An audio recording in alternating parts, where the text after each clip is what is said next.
नमस्कार, मैं हूं संदीप चौधरी।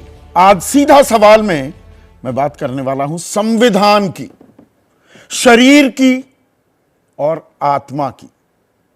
और शरीर और आत्मा क्यों आ गए? क्योंकि दरअसल जो हमारा संविधान है, हमारा आईन, 73 साल पुराना ये संविधान, हम इसे देश की आत्मा मानते हैं, मूल मंत्र है ये देश का। जिस हिसाब से देश चल रहा है, जो खाका हमने तैयार किया है, जो व्यवस्था हमने बनाई है, वो संविधान से प्रेरित है। We the people of India, यानी कि हम भारत के वासी, ये ओपनिंग लाइंस हैं, उद्देशिका जो हमारे संविधान की है।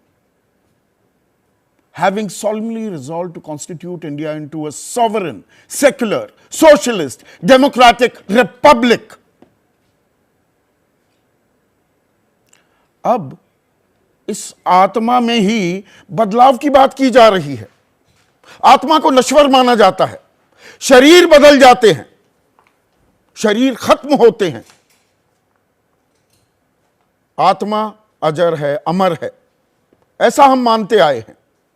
लेकिन यहां पर तो आत्मा ही बदलने की बात हो रही है। अब ये थोड़ी आध्यात्मिक लग रही हैं बातें, असल बात पर आता हूं। प्रधानमंत्री नरेंद्र मोदी की एक आर्थिक सलाहकार समिति है, उसके अध्यक्ष हैं विवेक देबरॉय। उन्होंने एक लेख लिखा है द मिंट में, और उस लेख में वो कह रहे हैं 2047 में 100 साल आजादी के जब हो जाएंगे, हम जो विश्व गुरु बनने का सपना देख रहे हैं, एक विकसित मुल्क जो हम बनना चाहते हैं, उसके लिए नए संविधान की क्या जरूरत नहीं है? यही पुराना संविधान क्यों चलता रहे? और दरअसल यह तो गुलामी की विरासत है। हमारे संविधान में ज्यादातर हिस्सा 1935 की गवर्नमेंट ऑफ इंडिया एक्ट से लिया हुआ है, यानी कि गोरे जो छोड़ गए, हमने उसे थोड़ा बहुत बदल कर, थोड़ी डेंटिंग पेंटिंग करके संविधान बना दिया। अब जो मायने हैं समाजवाद के, धर्मनिरपेक्षता के, अखंडता के, संप्रभुता के, गणतंत्र के, क्या इनके मायने अब वही हैं जो 1950 में हुआ करते थे? इसे क्या बदला ना जाए? और उन्होंने Chicago law school, university of Chicago law school के एक अध्ययन, एक स्टडी का भी जिक्र किया है कि दुनिया भर के संविधानों का जब लेखा जोखा लिया गया तो पाया गया कि उनकी आयु जो होती है, उम्र की सीमा, वो 17 साल है। बदल जाते हैं संविधान, तो हम क्यों ना बदल दें? अब ये प्रधानमंत्री की आर्थिक सलाहकार समिति के अध्यक्ष कह रहे हैं, और ये वन ऑफ नहीं है। अभी कुछ दिन पहले मॉनसून सत्र में देश के मुख्य न्यायाधीश रह चुके और अब राज्यसभा के सांसद रंजन गोगोई ने कहा कि जो ये मूल ढांचे की हम बात करते हैं, basic structure of the constitution, उससे छेड़छाड़ नहीं हो सकती, उसे नहीं बदल सकती कोई सरकार, कितनी भी बड़ी बहुमत क्यों ना हो। ये 1973 में केशवनंद भारती में एक जजमेंट आई थी, 13 जजों की खंडपीठ ने यह फैसला सुनाया था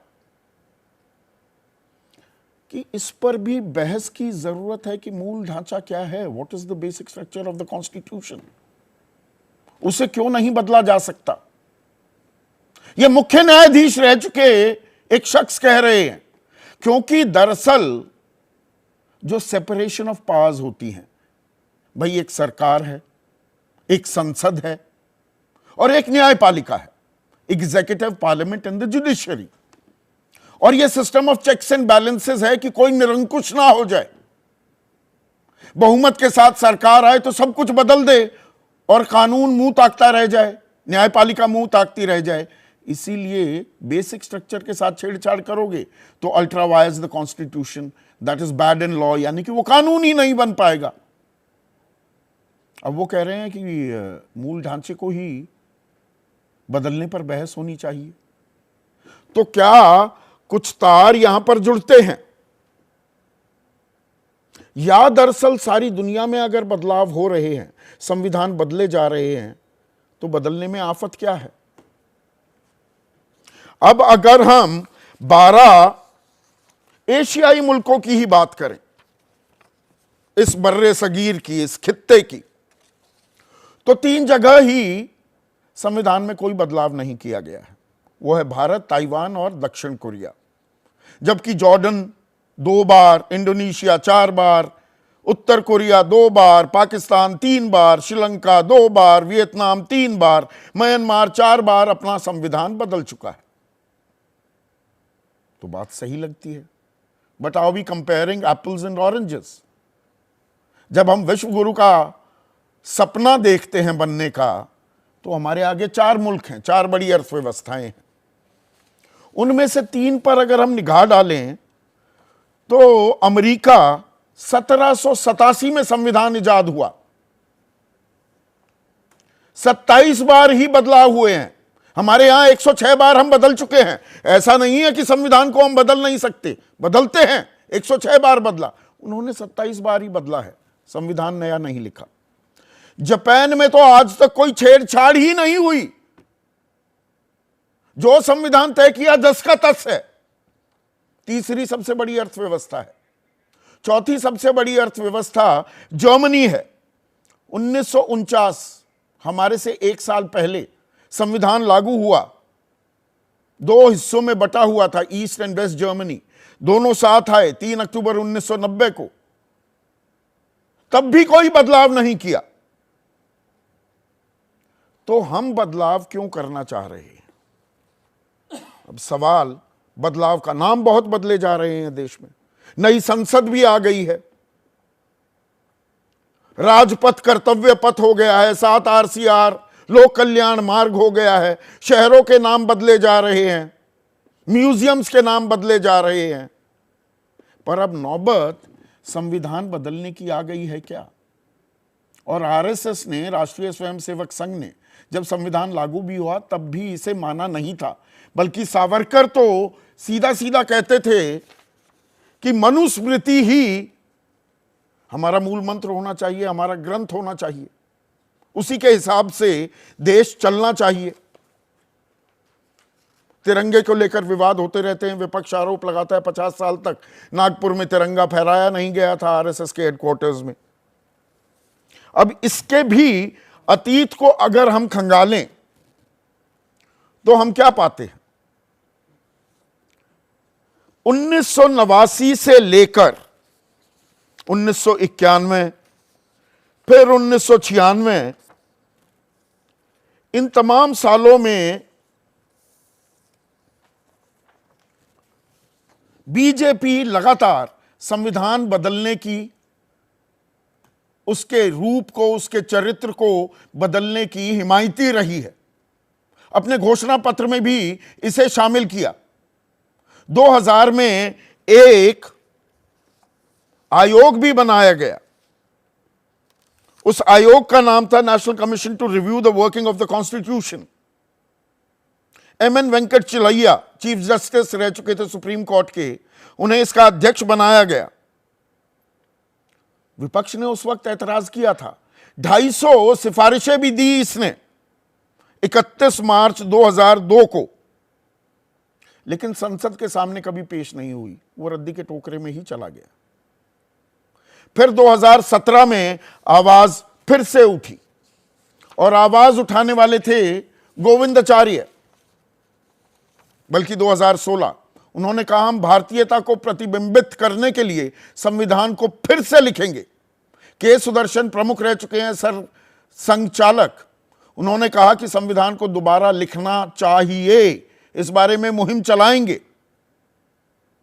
अनंत हेगड़े केंद्रीय मंत्री, 2017 की बात कर रहा हूं, बीजेपी संविधान बदलने के लिए ही सत्ता में आई है और निकट भविष्य में भी ऐसा किया जाएगा। तो ये क्या ट्रायल बलून फ्लोट किया जा रहा है? मनोज झा आरजेडी के राज्यसभा सांसद हैं, वो कह रहे हैं विवेक देबरॉय की जुबान से बुलवाया गया है। यहां खास बात यह है, विवेक देबरॉय बीजेपी के नहीं है, वो तो एक समिति के अध्यक्ष हैं जो सलाह देती है।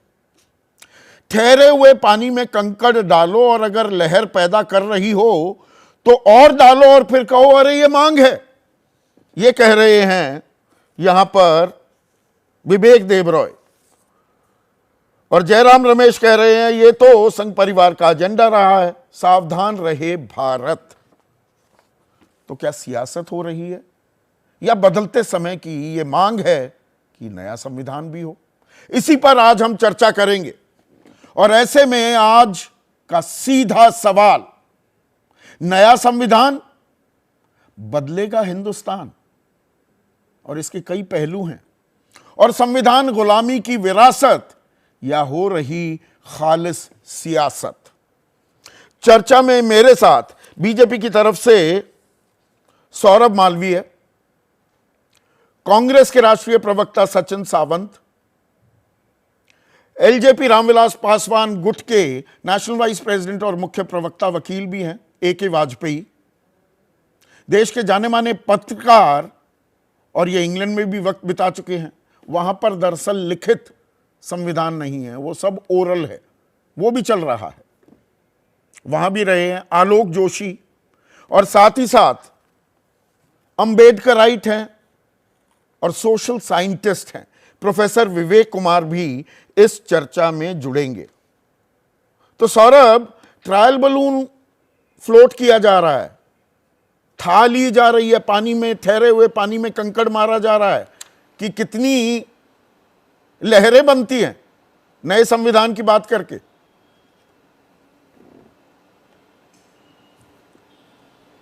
संदीप जी, मेरे परिचय में थोड़ा परिवर्तन की जरूरत है, कुछ कम्युनिकेशन की गड़बड़ी हो गई है शायद। मैं संघ विचारक के रूप में बताया था उन्होंने, राजनीति। चलिए संघ विचारक कर देते हैं, के नाते संघ विचारक है ना आप। हाँ, तो ये ट्रायल बलून है क्या सौरभ? आप संघ का पक्ष कह सकते हैं। ठीक है, ठीक है संदीप जी, आपको सुनने के बाद आपको सुन रहे थे, लेकिन एक बात बहुत स्पष्ट है कि संविधान कोई जड़ और अपरिवर्तनशील दस्तावेज नहीं होता है। संविधान की रचना मनुष्य के लिए की जाती है और मनुष्यों के द्वारा, यानी देश काल परिस्थिति के अनुसार होती है। एक बात। दूसरी जो महत्वपूर्ण बात है कि संविधान समाज की इच्छाओं आकांक्षाओं का प्रतिबिंब है और विकास की प्रक्रिया के अनुसार इसे गढ़ा जाता है। और यह 1951 से लेकर आज तक 100 बार इसमें संशोधन हुए हैं, 106 बार हुए हैं। तो एक एजेंडा के तहत बात करना, एजेंडा के तहत बात करना कितना कैसा है, इस पर सवाल बनता है। हाँ, आवश्यकता के हिसाब परिवर्तन विकास के, किसी भी समाज और देश के विकास की प्रक्रिया में हमेशा उसको स्वीकार करना चाहिए, उसकी पीढ़ियां स्वीकार करती हैं। बहुत महत्वपूर्ण बात है तो हमारा संविधान संशोधन को कहां रोकता है? आगे बढ़ रहा है, आगे बढ़ रहा है। संविधान संशोधन को कहां रोकता है? नहीं संदीप जी एक सेकेंड। विश्व अर्थतंत्र के तरफ जिस गति से हम बढ़ रहे हैं और विकसित देश विकासशील हो रहा है, आने वाले 25 वर्षों में भारत का दुनिया में अर्थतंत्र की व्यवस्था में जीडीपी रेट हमारा सीधे 10 गुना वृद्धि करने के आसार दिख रहे हैं। ऐसे में हमें अपने भारत को आगे ले जाने के लिए और भारत के प्रत्येक जन के लिए 100 साल का और मजबूत परिवर्तनशील हमारी व्यवस्था होनी चाहिए। संविधान आगे आ रहा है, इस राह में उसके अनुकूल किया जा रहा है, तो इसका स्वागत होना चाहिए। संविधान आगे आ रहा है। आज हम संचार क्रांति के युग में हैं, आज हम विज्ञान की प्रगति के युग में हैं। हमें जो हमारी आवश्यकता होगी, समाज उस हिसाब से आगे बढ़ेगा। अच्छा ये तो बताइए, लोक विकास के लिए, समाज के लिए उस राह में गतिरोधक संविधान कैसे बन रहा है? समय की काल परिस्थिति और समय रहा होगा, उस समय वो तय हुआ है। नहीं, कैसे गतिरोधक कैसे बन रहा है संविधान, मैं ये समझना चाह रहा हूं।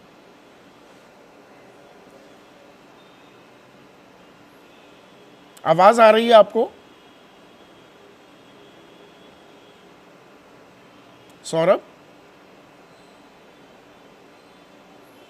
संविधान कैसे AK वाजपेयी गतिरोधक बन रहा है? विकास की राह पर हमें आगे बढ़ना है। 106 बार तो संशोधन हो गए, नया संविधान। ये बात तो अभी कही नहीं किसी अच्छा, तो नए संविधान अभी ये जो आर्टिकल लिखा है, रोज सैकड़ों आर्टिकल छपते हैं अखबार में। अच्छा। अपने अपने विचारों की अभिव्यक्ति होती है। ओह। अगर किसी ने ट्रायल कोई बलून नहीं है प्लीज ये। प्लीज प्लीज किसी ने कोई अगर कोई आर्टिकल लिख दिया तो उसमें हाय तौबा कहाँ बात है? अच्छा, संयोग हाय नहीं। तौबा तब नहीं की थी जब ये ये 1975 संयोग है या प्रयोग एक है? सेकंड में मॉनसून ना, ना। सत्र में रंजन गोगोई, आप सुप्रीम कोर्ट के लॉयर जी, हैं, जी। मुख्य न्यायाधीश रहे, वो कहते हैं 1973 के केशवानंद भारती के जजमेंट के चलते जो मूल ढांचा उसकी व्याख्या हुई उस पर बहस होनी चाहिए। अभिव्यक्ति की आजादी है कि नहीं है संदीप जी? साफ साफ बताओ, है कि नहीं है? मतलब नहीं, नहीं, सुप्रीम नहीं, कोर्ट का ना, चीफ जस्टिस रहा हुआ शख्स ये बात कहे। मैं अब नहीं है, रहा हाँ, हुआ रहा ठीक बात। हुआ मैंने अब कहा। राज्यसभा मेंबर है और एक इंडिविजुअल भी है, वो नॉमिनेटेड है शायद। मैं पार्टी के- nominated है, Yes, सरकार ने nominate किया। यस, तो व्यक्ति है ना। हाँ। अब हम अभी 25 तारीख को लायर्स कॉन्फ्रेंस कर रहे हैं। हमारी अभिव्यक्ति की आजादी है, हम इसको भी डिबेट करेंगे। अगर एक आर्टिकल किसी ने लिख दिया- सरकार की मनमानी पर दरअसल असल अंकुश, बाकी तो आप संविधान में सब बदल सकते हैं, आप तो- असल अंकुश केशवानंद भारती जजमेंट ही तो है कि मूलभूत ढांचे के साथ आप छेड़छाड़ नहीं कर सकते। तो उनका ये कहना, विवेक देव रॉय का ये कहना, ये दोनों तार जुड़ते नहीं है क्या? अब आप जैसे मर्जी देखो उसको, देखो स्वतंत्रता है आपको भी प्लीज। लेकिन आप जब ये बातें बता रहे हैं तो ये बताइए कि 75 के आसपास कांग्रेस ने स्वर्ण सिंह जी की अध्यक्षता में कमेटी बनाई थी और उसमें जो रिकमेंडेशन आई उसको कांग्रेस ने लागू कर दिया था। जैसे ये सेकुलर और ये वर्ड आई थी। 76 उसके बाद 99 में मुझे याद पड़ रहा है कि एनडीए का एक कॉमन एजेंडा था, उसमें भी ये था कि संविधान की बातों का जांच की जानी चाहिए। हाँ, तो पुराना एजेंडा था जो शब्द इस्तेमाल कर रहे थे अभी सौरभ, 99 कि नहीं आप एजेंडे के तहत सवाल पूछ रहे हैं। आरएसएस का भी एजेंडा ये रहा है क्या? समय समय पर विचार आते रहते हैं परिस्थितियों के हिसाब से। अगर अभी हम 2000 अमेरिका ने तो अपना नया संविधान नहीं लेकर आए, संदीप जी, जापान ने तो कोई छेड़छाड़ नहीं की, जर्मनी ने छेड़छाड़ नहीं की। अब मैं इतिहास बता रहा हूं तो आप उसको सुनना नहीं चाह रहे, बताओ। सुनाइए ना। तो हम कह रहे 2000 में वाजपेयी जी की गवर्नमेंट थी, उन्होंने एक आयोग बनाया था बाकायदा, constitutional commission for working affairs. Yes. और उसमें 10 मेंबर थे, वेंकट चलैया भी थे और भी लोग थे। सोली सोराब जी भी और थे। उन्होंने 2002 में रिपोर्ट भी सबमिट करी थी। क्या जो हुआ? कभी संसद के सामने पेश नहीं की। This is what I say। तो ये कोई इतना आसान मामला नहीं है और इससे भी गंभीर मामला है जो बेसिक स्ट्रक्चर की बात करते हैं। ये देश पढ़े लिखों के और जुडिशियल सिस्टम के हिसाब से चलता है। एक आदमी आर्टिकल लिख देगा तो उस पर हवा बल उसके जाएगी। अंदर 1989, 1991, 1996 बीजेपी ने यहां तक भी कहा कि नहीं, ये संसदीय प्रणाली ठीक नहीं है, राष्ट्रपति प्रणाली होनी चाहिए। अरे तो हमारे मतलब प्रेसिडेंशियल फॉर्म हो जाए। हमारे वीपी सिंह जी थे, उन्होंने भी अपोज नहीं किया था, उन्होंने कहा हाँ हो सकता है। देखिए इसको इतना वो ना दीजिए, वाटर टेस्टिंग वगैरह पे ना चाहिए। संघीय ढांचे को भी, जो संघीय ढांचा है उस पर प्रहार हो ना, जाए, उसमें सेपरेशन ऑफ पावर्स जो है वो ना रहे। ना उसमें ये तो उस उन्होंने- और कदम है क्या? नहीं, बल्कि उसको और स्ट्रेंथन कैसे किया जाए, अच्छा, उस दिशा की ओर तो कर्म जाएगा ये। लेकिन उसको कमजोर करने की कौन सोचेगा और क्यों सोचा जाएगा? फेडरल स्ट्रक्चर को कोई डैमेज करना चाहेगा? कोई सरकार नहीं, आई एम सॉरी, कोई सरकार नहीं करना तो चाहिए। नए संविधान की जरूरत कैसे है? वो तो पुराने में संशोधन कर देखिए लीजिए। हर चीज में समय के साथ साथ बदलाव होते हैं। 126 हो चुके हैं मेरे ख्याल से अभी तक। 106 तो वो 106 संशोधन अमेंडमेंट्स हुए, लेकिन बेसिक स्ट्रक्चर पे कभी किसी ने वहीं छूने पेच है की क्या? वही तो दूसरी बार अब पूछ रहा हूं नहीं, छूने की भी कोशिश नहीं की और नहीं ये सरकार करेगी। बदलाव भाई, जो अगर- ये शब्द हैं, जी। सॉवरन, संप्रभु, सेकुलर, छेड़ नहीं सकते, नहीं छेड़ धर्मनिरपेक्ष, सकते, नहीं छेड़ सकते। सोशलिस्ट, जैसे आईपीसी में मर्डर की पनिशमेंट है, नहीं छेड़ी। इसी को ही छेड़ना है डकैती क्या? की नहीं छेड़ना। समय के साथ इंडिया शब्द से अब दिक्कत होने लगी। अरे नहीं, समय के साथ परिवर्तन ये हम लोगों की व्यवस्था का एक हिस्सा है। सौरभ, क्या ये आपने कहा एजेंडे के तहत आप सवाल पूछ रहे हैं? एजेंडा तो आपका था, संघ का एक एजेंडा है, ये संविधान तो माना ही नहीं पहले दिन से संघ ने। संदीप जी, एजेंडा शब्द मैं आपके लिए नहीं प्रयोग किया था, ये ध्यान रहे। लेकिन हाँ, बात दृष्टि की है, नजरिया की है। और आपका जो ये सवाल है कि संघ ने कभी संविधान को नहीं माना। ये मुझे लगता है कि आपकी जानकारी में होगा, संघ सदैव संविधान को मानता है, संघ सदैव भारतीय आस्था लोकतंत्र की पूजा को मानता है, क्योंकि संघ सांस्कृतिक संगठन है और संघ भारत के लिए है, भारत का है और भारतीय है। तो भारतीय होने का हमें गर्व है, भारत में आस्था के प्रतीक के हम भारत के उन सभी लोगों के प्रति विपक्ष तो आरोप लगाता है कि तिरंगा भी नागपुर के अपने मुख्यालय पर 50 साल बाद लहराया। आरोप सदैव तिरंगा का सम्मान और सदैव तिरंगा में आस्था लाखों करोड़ों स्वयंसेवकों की है। केसरिया ध्वज फहराया जाता से ये तय नहीं होता है। आज दुनिया नहीं संदीप जी, इसी बात को समझने की जरूरत है। संघ का ध्वज है वो, संघ के ध्वज से तिरंगा की बात क्यों करना? तिरंगा का अलग स्थान है और शाखा में संघ का अलग स्थान है, ध्वज का अलग स्थान है। दोनों को जो नहीं जानता है वो ऐसा सवाल करता है। यदि आपको जानना है या जो आरोप लगा रहे उन्हें जानना है तो संघ के ध्वज को के पास आए और ध्वज को देखें, जाने। निश्चित तौर पर उनका स्वागत है, उनको जानना चाहिए। दूर बैठे हुए संघ को नहीं कह सकते। और आरोप के लिए आरोप लगाना ये उनकी फितरत हो सकती है, उसमें मुझे नहीं लगता कि बहुत बताने जैसी बात है। नहीं, यहाँ पर एक दो बातें और। एक मिनट सौरभ रखने वाला संगठन है। बिल्कुल ठीक बात है। देखिए, जो हमारा संविधान बना, इसे बनाने में हमें 3 साल लग गए, चौथे साल जाकर हमने लागू किया। 210 चुने हुए प्रतिनिधि थे, 64 नामित थे, यानी कि 274। 165 दिन चर्चा हुई और इस चर्चा में सबसे ज्यादा शब्द किसने बोले? 2,67,544 भीमराव अंबेडकर ने, बाबा साहिब भीमराव अंबेडकर ने। अंबेडकर का दिया हुआ ये संविधान है, इसे बदल दें। अंबेडकर तो आपके अब सबसे बड़े पूजनीय हो गए, प्रतीक हो गए। संदीप जी, सवाल यह नहीं होना चाहिए। आपका सवाल यह होना चाहिए कि जिस गति से विश्व मंच पर भारत खड़ा हो रहा है, जिस गति से पूरे दुनिया में कोविड के समय में भी भारत खड़ा रहा, सहयोग करता रहा, जिस तरह से भारत आज दुनिया भर में अपना सीना तान के खड़ा है, आजादी के अमृत काल में हम खड़े हैं और हम इस तेज गति से बढ़ रहे हैं, तो भारत के और भारतीय होने के तरफ बढ़ते देश में क्या क्या और किए जा सकते हैं, जहां पर भारत और सबल मजबूत हो। आजादी के बाद भारत के साथ दुनिया भर में लगभग और मजबूत होने के लिए संविधान देश हो गए। ठीक और है। आखिर क्या कारण है? और क्या संदीप जी, एक सेकंड आखिर क्या कारण है? कौन जिम्मेदार है इसके लिए कि आज भी भारत विकासशील बना हुआ है? तो विकसित भारत की कल्पना, विकसित भारत को तो मतलब संविधान भी उसके लिए जिम्मेदार है। अब सचिन सावंत को लाइए स्क्रीन पर। ठीक है सौरभ, मैंने आपकी बात सुन ली। सचिन सावंत अब स्क्रीन पर। 1 मिनट सर, अब हो गया ना, दूसरे का भी थोड़ा वक्त दिया जाए। सचिन सावंत, भारत विश्व गुरु बनने की राह पर है, विकसित मुल्क बनना है, संविधान उसमें नया लाना हो तो आपको आफत क्या आ रही है? बदलाव तो समय का तकाजा होता है। देखिए, भारतीय जनता पार्टी और राष्ट्रीय स्वयंसेवक संघ अपनी दोगली नीतियों के लिए जाना जाता है और किस तरह से दो मुख से बोलते हैं ये हमने देखा है।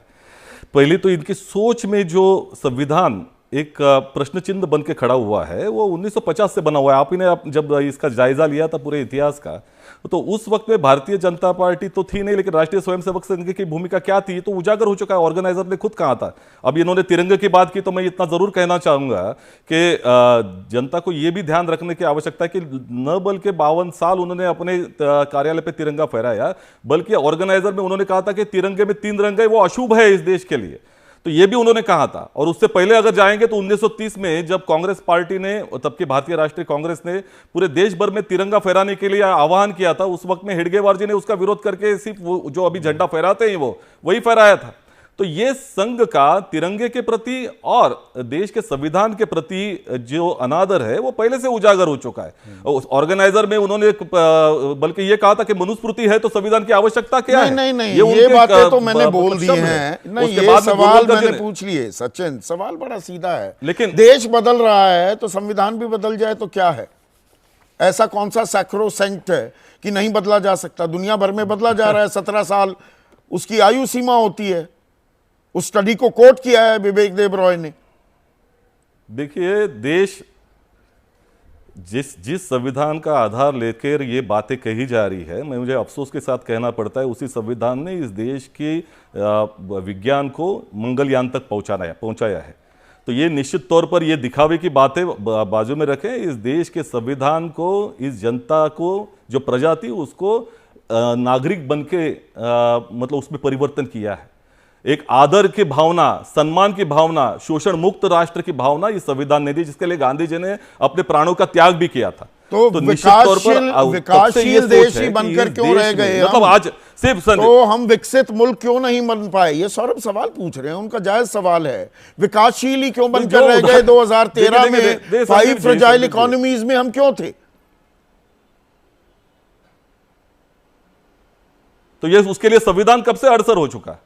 देखिए, विवेक देबरॉय हो, जैसे आपने कहा था, या रंजन गोगोई जी हो, ये कोई संयोग से बातें नहीं आ रही है। भारतीय जनता पार्टी इनके मुख से बुलवा रही है, प्रयोग है, इसमें कोई दो राय नहीं। जो शब्द के ऊपर आपत्ति जताई है विवेक देबरॉय ने, उसमें उन्होंने सोशलिस्ट, सेक्युलर, ये तो उनके बाद निश्चित तौर पर इनके लिए आपत्तिजनक शब्द है, लेकिन उसके साथ में डेमोक्रेटिक, जस्टिस, न्याय, समता, बंधुता, ये सभी शब्दों के ऊपर आपत्ति इन्होंने जताई है। और यही जाता है उनके मूल के ऊपर कि ये मूल विचारधारा आरएसएस से आई हुई है, जो इसमें न्याय, समता, बंधुता को विरोध करती है। बाबा साहेब आंबेडकर जी की सोच को विरोध करने वाली भारतीय जनता पार्टी क्यों है? क्योंकि राष्ट्रीय स्वयंसेवक संघ से उनकी विचारधारा आती है, और इसी वजह से बार बार लगातार कर रहे हैं। और अभी उन्होंने कहा किसी ने आर्टिकल लिखा तो क्या हुआ? ऐसा ही आर्टिकल लालकृष्ण आडवाणी जी ने भी लिखा था। तो निश्चित तौर पर जनता ने उस वक्त में बताया था विरोध करके कि इनका साहस नहीं हुआ। जो रिपोर्ट आई थी, उन्होंने बाबा साहिब को वो पार्लियामेंट में रखे। ऐसे आदरणीय शब्दों से नवाज रहे हैं, चुनाव भी लड़वाने को तैयार नहीं थे, हरवा भी दिया, और बड़े एहसान करके बनाया उन्हें मंत्री, और उनको भारत रत्न कब दिया गया वो मुझे बताने की जरूरत नहीं। 90 के दशक का इंतजार करना पड़ा कि नहीं? ये भी एक कांग्रेस की देन है, इसे नकार सकते हैं क्या?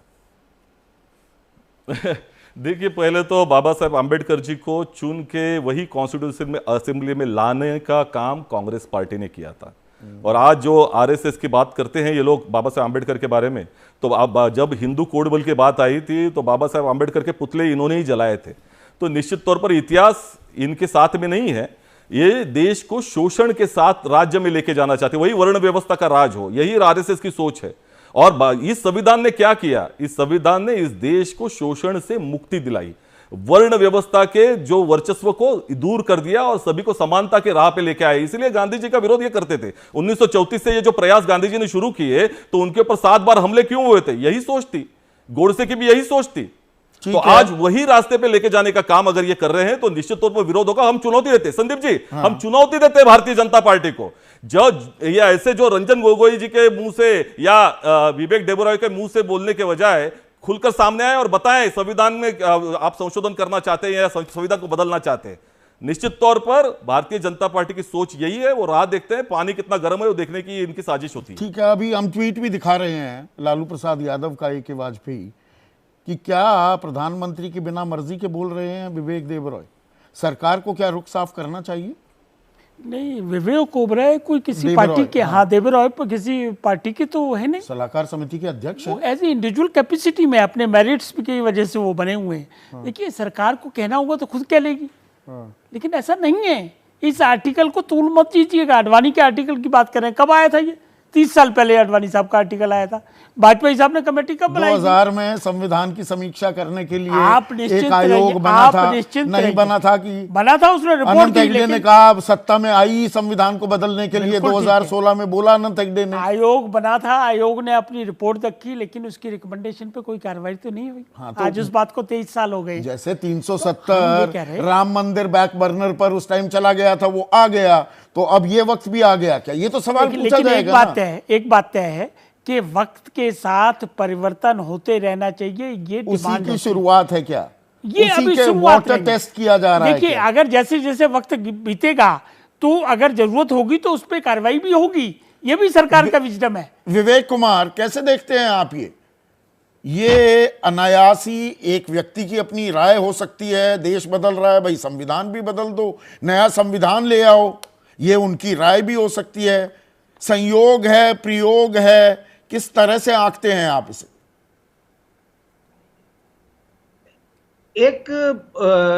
इस बात से शुरू किया जा सकता है कि बाबा साहब अंबेडकर ने जब संविधान सभा को अपना अंतिम स्वरूप में संविधान को सौंप रहे थे प्रेसिडेंट को 26 नवंबर 1949 को, तो उन्होंने साफ साफ कहा था कि किसी भी देश का संविधान चाहे कितना अच्छा हो, अगर उसको चलाने वाले ठीक नहीं हैं तो अच्छे से अच्छा संविधान भी खराब हो जाएगा, और अगर उसको चलाने वाले अच्छे हैं तो खराब से खराब संविधान भी अच्छा साबित हो सकता है। तो अगर मैं यहां से बात शुरू करूं तो देवराय जी को सोचना चाहिए कि वास्तविकता में संविधान खराब है या संविधान को चलाने वाले। एक तो यहां प्रश्न है, क्योंकि बाबा साहब ने कहा था संविधान क्या देता है, संविधान तो संस्थाएं देता है, संस्थाओं की आत्मा व्यक्ति होते हैं, चलाने वाले उसकी राजनीति, उसके दिन की राजनीति होती है, और किसी भी देश का संविधान उस देश की मौजूदा जनता का या उसके नागरिकों के चित्रवृत्ति का प्रतिबिंब होता है। तो अगर सचमुच बदलना है तो आप 3/4 जो है ले आइए नंबर और बदल दीजिए, उसमें कोई दिक्कत नहीं है मुझे लगता है। दूसरी बात यह भी है कि संविधान को बदलना जरूरी नहीं है, संविधान को लागू ही ना किया जाए तो संविधान का कोई मतलब ही नहीं है। तो मुझे लगता नहीं है कि जो विवेक देबरॉय सोच रहे थे, मुझे लगता है कि वो सुरखरू होने के लिए ज्यादा सोच रहे थे, क्योंकि वो खुद अपनी जो इकोनॉमिक्स करते हैं, जिस आधार पे कह रहे हैं कि नहीं ये तो वेस्टर्न से लिया गया है और इसकी आत्मा में जो है उपनिवेशवाद है। 73 साल बाद हमें ये याद आ रहा है, ये गवर्नमेंट ऑफ इंडिया एक्ट 1935, ये तो स्कूल में पढ़ाया जाता है, हर छात्र को पढ़ाया जाता है कि हमारे संविधान में बहुत बड़ा हिस्सा 1935 की गवर्नमेंट ऑफ इंडिया एक्ट से लिया गया है। और गोरों ने तो कभी रिटर्न का संविधान अपना था ही नहीं, वो तो सारा ओरल है और तब भी चल रहा है। हाँ, लेकिन सबसे बड़ी बात यह है कि जो लोग कह रहे हैं शायद उनको यह नहीं पता, बाबा साहब अंबेडकर ने कहा था, बाबा साहब से पूछा कि आपने इक्वलिटी, लिबर्टी, फ्रेटर्निटी कहां से लिया गया? बाबा साहब ने कहा नहीं, I have not taken it from French revolution, हमने लिया है इसको बुद्धा द ग्रेट से, बुद्धा से, क्योंकि उसमें समानता, समता और बंधुत्व, आप समानता के लिए कानून बना सकते हैं, आप समता के लिए कानून बना सकते हैं, आप भाईचारे के लिए कानून नहीं बना सकते हैं। और इक्वलिटी, लिबर्टी, फ्रैटर्निटी जो फ्रेंच रेवोल्यूशन में है वो पॉलिटिकल है, हम यहां पर भाईचारा बनाना चाह रहे हैं। और किस देश के कानून में सामाजिक न्याय जुड़ा हुआ है, कहां से सामाजिक न्याय लिया गया? और उसके बाद जब बाबा साहब अंबेडकर ने अपना मसौदा रखा तो 7635 अमेंडमेंट आए, लोगों ने बाकायदा अपने दिमाग से अपनी समेकित जो मंशा थी उसको वो भरा, और तब 7635 अमेंडमेंट आए, जिसमें से 5162 अमेंडमेंट बाबा साहब ने खारिज किए, तब जाके 2473 अमेंडमेंट अंगीकार किए गए। कहां से ये उपनिवेशवाद की परिलक्षित हो गया? बाबा साहब मुझे एक चीज बताइए विवेक, क्यों मोटा हो गया? विवेक आप समाजशास्त्री भी हैं, वो हमें बचपन से ही बताया जाता है कि भाई आत्मा अजर अमर है, नश्वर है, शरीर खत्म हो जाता है, आत्मा रहती है। यहां शरीर नहीं बदल रहे हम तो आत्मा बदलने की राह पर चल पड़े। अभी तक तो यही हम मानते आए हैं, हर कोई भारतीय कहता है कि देश की आत्मा दरअसल संविधान है, हम आत्मा को बदलने चले, शरीर की बात नहीं कर रहे, और शरीर का जो हाल है उसके लिए आत्मा को जिम्मेदार मान रहे। ये संदीप जी, ये देश क्या पूरा संसार गवाह है, जहां जहां पर संविधान वीक हुआ है वहां वहां का राष्ट्र वीक हुआ है। बगल में एक छोटा सा राष्ट्र है, आप देख लीजिए 11 बार संविधान बदला गया है नेपाल का। और ये नहीं कि आप श्रीलंका को देख लीजिए, आप पाकिस्तान को देख लीजिए। आज अगर हम सचमुच विद्यमान हैं अपनी दृढ़ता से, अपनी संप्रभुता से, तो ये हमारा संविधान ही है जो हमको बचा करके रखे हुए है। वरना आप जानते हैं कि किस प्रकार की सामाजिक व्यवस्था थी और किस प्रकार की, और वो लोग जिनको कभी समता नहीं मिली, कभी स्वतंत्रता नहीं मिली, कभी बंधुत्व नहीं मिला, उन्होंने इसके बारे में सोचा। तो ये तो एक बहुत बड़ा, जिसे कहना चाहिए, प्रतीक है हमारे समाज के लिए कि हाँ कुछ लोग वहां आके वही पहुंचे इसीलिए जिन्होंने मैंने सचमुच आत्मा का जिक्र सामाजिक किया। एक minute Alok, university of Chicago law school की एक स्टडी का भी जिक्र कर दिया अपने आर्टिकल में विवेक देबरॉय ने कि जी आयु सीमा ही होती है संविधान की 17 साल। अब उसमें मैंने पूरी रिसर्च की और नेपाल का जिक्र कर दिया विवेक ने। उसके अलावा जो मुल्क हैं वो मुल्क कौन से हैं इस बर्रे सगीर के भी? Jordan, Indonesia, north Korea, Pakistan, Sri Lanka, Vietnam, Myanmar, सबकी अपनी इतनी परेशानियां हैं। मजबूत जो मुल्क हैं यहां पर भारत, ताइवान, दक्षिण कोरिया, संविधान नहीं उन्होंने नया संविधान किया। और दरअसल हमें बड़े मुल्कों को देखना होगा ना। अमेरिका ने नया संविधान नहीं लेकर आए, ब्रिटेन में तो ओरल ही है, जर्मनी नया संविधान लेकर नहीं आया, जापान ने तो कुछ भी नहीं बदला और हम 17 साल का यहां हवाला दे रहे हैं। ये संदीप जो आप कह रहे हैं ना, देखिए ये एक बड़ी, इसमें एक चीज का ध्यान रखिए कि ये जो देबरॉय साहब हैं वैसे तो प्रोफेसर हैं इकोनॉमिक्स के, लेकिन आजकल सभी तरफ जो बहुत समझदार और तेज दिमाग के लोग हैं वो कंसल्टेंसी का काम उनका चलने लगा है कि वो कंसल्टेंट हो जाते हैं, सलाहकार बन जाते हैं। इस वक्त वो प्रधानमंत्री की आर्थिक सलाहकार परिषद के अध्यक्ष हैं। और कंसल्टेंट्स की एक खासियत होती है कि वो जो उनको कंसल्ट कर रहा है वो जैसा नतीजा चाहता है वो उसके हिसाब से रिसर्च करके डेटा जुटा के उसके समर्थन में तर्क गढ़ देते हैं। आप कंपनियों में देख लीजिए, पता करिए कि जहां कहीं रीऑर्गेनाइजेशन के लिए, रीस्ट्रक्चरिंग के लिए कंसल्टेंट आते हैं वो क्या करते हैं। मालिकों की तरफ से जो निर्देश मिलता है कि ऐसा हम चाहते हैं, वो उसको समझ लेते हैं और बता देते हैं कि परिस्थितियां बिल्कुल ऐसी ही हैं कि आपका ऐसा फैसला लागू हो। तो इस वक्त जो विवेक देबरॉय साहब कह रहे हैं, ये हमने बात की कि इससे पहले रंजन गोगोई ने कही। मैं बहुत दुविधा में हूं कि रंजन गोगोई के बारे में कुछ कहूं कि ना कहूं, क्योंकि रंजन गोगोई जो कह रहे हैं क्या वो खुद कह रहे हैं या उनसे कहलवाया जा रहा है, उनके मुंह में किसी और के शब्द हैं, इस बात को लेकर बड़ा लंबा विवाद हो सकता है।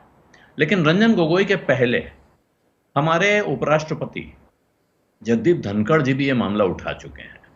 उसके पहले आपके अडवाणी जी, और उसके पहले वो आयोग जो हुआ है ये आपको पता है।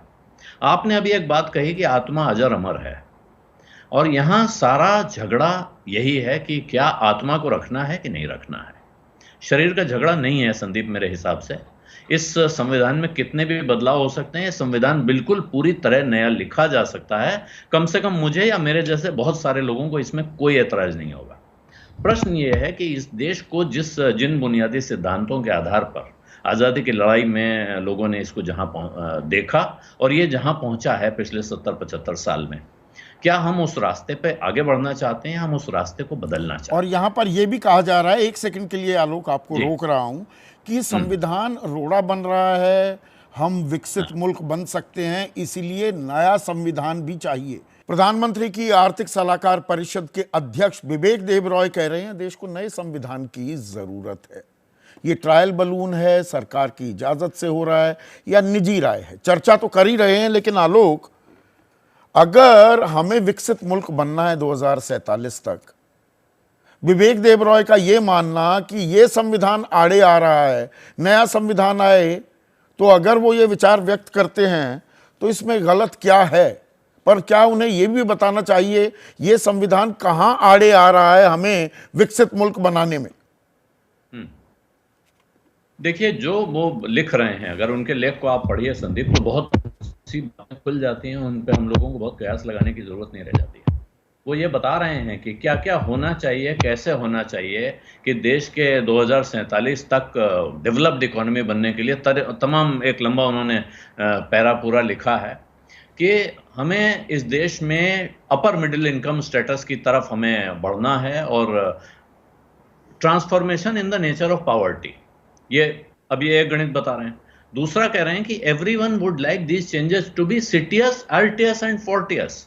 उसके बाद अंग्रेजी अनुवाद देते हैं इन शब्दों का, फास्टर, हायर एंड स्ट्रॉन्गर। वैसे वो बहुत भारतीय संस्कृति और परंपरा से शब्द लाते हैं, लेकिन यहाँ वो लैटिन से शब्द लेके आ रहे हैं और इसके साथ वो जोड़ते हैं तमाम गणित जिताते हुए कैसे कैसे कि जो हमारे लैंड, लेबर और कैपिटल मार्केट्स हैं, इनको कैसे रियलाइन किया जाएगा, टैक्स रिफॉर्म कैसे होंगे, सरकार के खर्चे को कैसे प्रायोरिटाइज किया जाएगा और सरकार की भूमिका को कैसे देखा जाना चाहिए।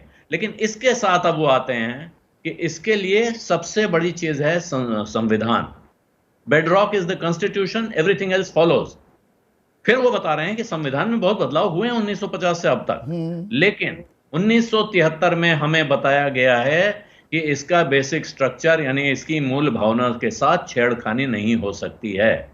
और उसके बाद विवेक देबरॉय का निष्कर्ष है कि संविधान जब बदला जाएगा तो उसमें मूल भावना से छेड़खानी नहीं हो सकती है। ये बात अमेंडमेंट्स के लिए लागू होती है। अगर एक नया संविधान लिखा जाएगा उस पर ये बात लागू तो नहीं ये होती। समस्या ही खत्म हो जाएगी। अब इसे Clear बिल्कुल cut सरल आप भाषा लिखिए। में, एक सेकंड आलो, इसी तरफ you are say hitting the nail on the head. एक सेकंड, जो उद्देशिका है, बहुत से लोग प्रियम्बल को प्रस्तावना कह देते हैं, उसमें जो वो 5 शब्द हैं, दरअसल बात वहां अटक कर आ जाती है। सॉवरेन, संप्रभु, सेक्युलर धर्मनिरपेक्ष, सोशलिस्ट, आज भी हम समाजवादी मुल्क हैं, we are a welfare state, democratic प्रजातांत्रिक रिपब्लिक यानी कि गणतंत्र, यही है हमारा मूल ढांचा। वो कह रहे हैं ये आड़े आ रहे हैं 2047 में विकसित मुल्क बनने में। मोटी बात अगर मैं ये कहूं बोध ये आ रहा है तो क्या मेरी गलत रीडिंग है? नहीं, बिल्कुल सही आपकी रीडिंग है संदीप। और जो बात आपने कही थी कि शरीर तो आता जाता है, आत्मा अजर अमर है, असली किस्सा ये नहीं है कि आप इस संविधान को बदल दें, नई किताब ले आएं, सब कुछ बदल दें। क्या आप उस भावना को बचा के रखने की कोशिश कर रहे हैं जिस भावना के साथ ये देश आजाद हुआ, उसने अपना एक संविधान चुना? ये प्रश्न है। यहां लगता है कि निशाना उस भावना पर ही है और इसी के साथ वो पूरा किस्सा लाए हैं जो शिकागो लॉ स्कूल की जिस स्टडी का ये जिक्र करते हैं, क्रॉस कंट्री स्टडी, सब लिखित सबसे संविधान। कमजोर मुल्क, सबसे अस्थिर मुल्कों में संविधान बदले जाते हाँ, हैं। उसका एक उदाहरण मैं आपको देता हूं संदीप। आपने वो सुना होगा किस्सा कि एक सज्जन जा रहे थे रास्ते में अपने परिवार के साथ और रास्ते में एक नदी पड़ गई। उन्होंने 3 जगह नदी की गहराई नापी और पाया कि साहब नदी की एवरेज गहराई 3.5 फीट है, हमारे परिवार की एवरेज ऊंचाई जो है वो 5.5 फीट है, तो हम सब नदी पार कर जाएंगे। नदी बीच में 12 फीट गहरी थी, सारे डूब के मर गए। ये उस तरह का अध्ययन है शिकागो लॉ स्कूल ने जो किया हुआ है संविधानों का। दुनिया के किसी अच्छे लोकतंत्र का नाम लीजिए जिसके लोकतंत्र की हम दुहाई दे सकते हैं और बताइए कि उसने कितनी बार अपना 5 सबसे बड़ी जो अर्थव्यवस्थाएं हैं, चीन को छोड़ देते हैं, वहां पर तो अधिनायकवाद है। पर सौरभ, आखिरी कमेंट, और ये थोड़ा सा मैं आध्यात्मिक अंदाज में भी ये सवाल पूछ रहा हूं, शरीर को बेहतर करने के लिए आत्मा बदलने का प्रस्ताव है क्या? ये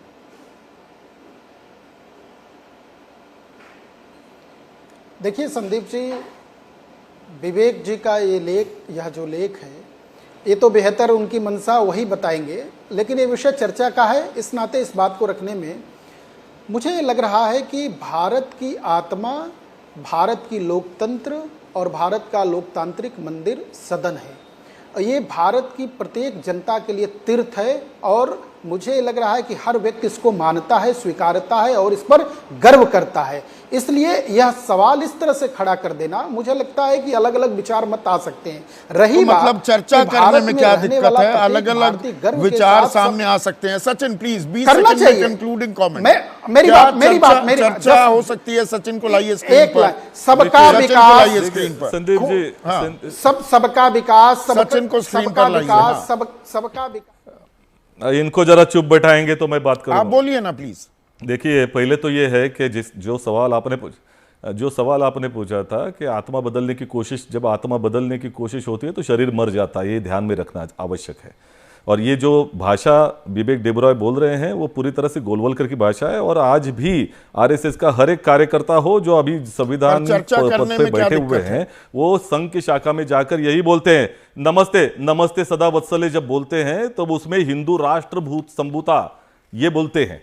तो निश्चित तौर पर आज भी उनके मन में वही है और सबसे बड़ा जो रोड़ा है वो ये संविधान है। तो इसलिए संविधान बदलने की कोशिश लगातार कर रहे हैं। अलग अलग तरीके से इस विचार को देखा जा रहा है। आप सभी का बहुत बहुत शुक्रिया। नया संविधान लाने से ही बदलेगा हिंदुस्तान। आपकी ढेरों राय और सुझाव हमारे पास आए। रौनक पटेल हैं सूरत गुजरात से। देश की स्थिति को देखते हुए संविधान को बदलने की जरूरत है। अब बदलने की या बिल्कुल एक नया लिखने की, ये बात साफ नहीं की। रौनक भाई आपने, उधर महेश उनियाल हैं पौड़ी गढ़वाल उत्तराखंड से, देवभूमि से, जिस देश की आधी जनता फ्री राशन पर निर्भर हो, वो देश संविधान बदलने से विकसित नहीं होगा। अलग अलग पक्ष हैं, लेकिन एक गुब्बारा तो हवा में उछाल दिया गया है। मेरे साथ इतना ही।